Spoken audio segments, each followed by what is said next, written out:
మరణాత. క్రీస్తు విజయేశ్వరం వీక్షకులకు వందన. మరణాత. ఈరోజు అంశము గాయము. వాక్యం చదువుకుందాం. 1 పేతురు 2:24. ఆయన పొందిన గాయముల చేత మనకు స్వస్థత కలుగుచున్నది. ప్రార్థన.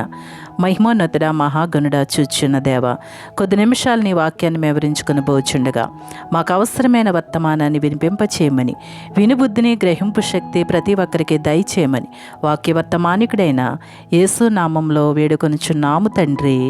ఆమేన్. పరిశుద్ధ గ్రంథములో అనేక సందర్భాలలో ఒకరిని ఒకరు గాయపరుచుకుంటున్నారు. షారా మనసును హాగరు గాయపరిచింది. మేలు పొందిన హాగరు షారాను హీనంగా, అవమానంగా చూసి గాయపరిచెను. హన్న పిల్లలు లేని కారణంగా పెనిన్న అవమానంగా మాట్లాడడం వలన హన్న గాయపరచబడెను. మన బలహీనతలను ఎత్తి చూపించి మనల్ని అవమానపరిచేవారు ఉంటారు.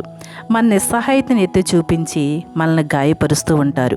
దావీదును సొంత కుమారుడు అబ్షాలోము గాయపరిచాడు. కుష్ఠరోగికి శరీరమంతా గాయములే, అయినా అతనికి తన రోగాన్ని బట్టి బాధ లేదు. సమాజం అతన్ని మానసికంగా గాయం చేసింది. కానాను స్త్రీ దేవుని దగ్గరికి వచ్చినప్పుడు శిష్యులు గాయం చేశారు. ఆ స్త్రీ తన గాయాన్ని చూడలేదు, తన కుమార్తెను బాగు చేసుకున్నట్టుకు ప్రయాసపడింది. ఇర్మియా 15:21. దుష్టుల చేతుల నుండి నిన్ను విడిపించెదను.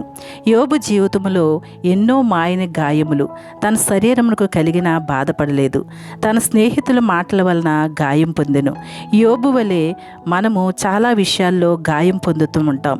గుండె చెదిరిన వారి వలె వేదన చెందే సమయంలో దేవుడే మన గాయాన్ని మాన్పి మనసుకు ఊరటనిచ్చేవాడు. ఇశ్రాయేలును దేవుడే గాయపరిచి వారి చేతికి అప్పగించి వారికి నిత్యము నిద్ర పట్టకుండా చేసెను. వారి మూల్గులు విని వారిని రక్షించెను.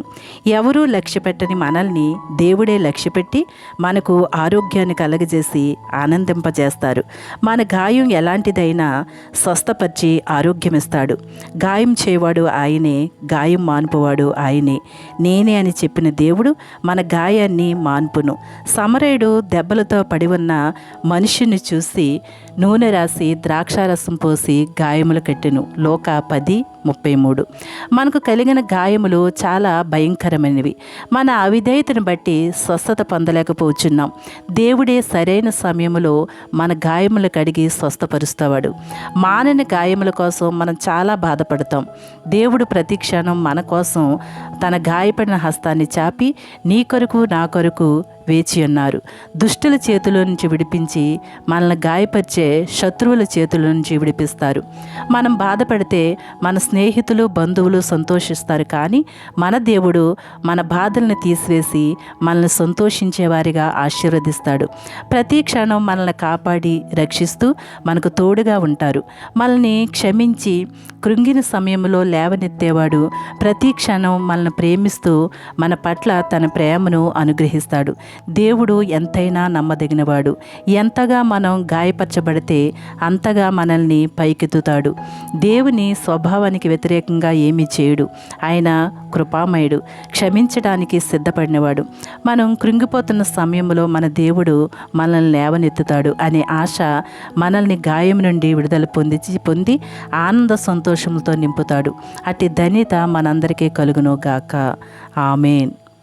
మహిమోన్నతుడా, మహిమగల రాజా, ఎన్న వాక్యాన్ని మా హృదయాల్లో భద్రపరుచుకుని వాక్యానుసారంగా నడుచుకునే శక్తిని, భక్తిని మా ప్రతి ఒక్కరికి దయచేయమని వాక్యవర్తమానికుడైన యేసు నామంలో వేడుకొనుచున్నాము తండ్రి. ఆమేన్. అందరికీ మరణాత.